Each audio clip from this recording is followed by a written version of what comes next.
Evet, bir tık sağa. Teşekkür ederim hocam. Nasılsınız?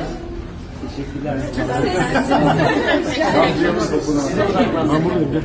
Ben videoya. Videoya. Fotoğraflar bittiyse başlayalım mı? Herkese iyi günler arkadaşlar, kanalımıza hoş geldiniz.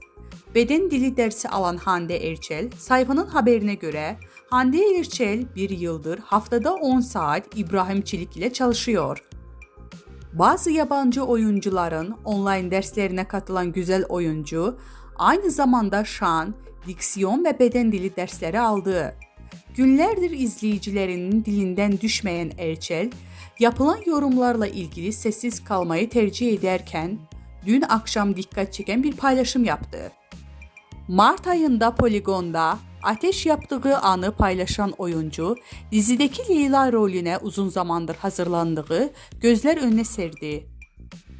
Öte yandan Erçel'e yönetmeni Bergüzar Korel ve Tolga Kareli'den destek mesajları gelmiştir.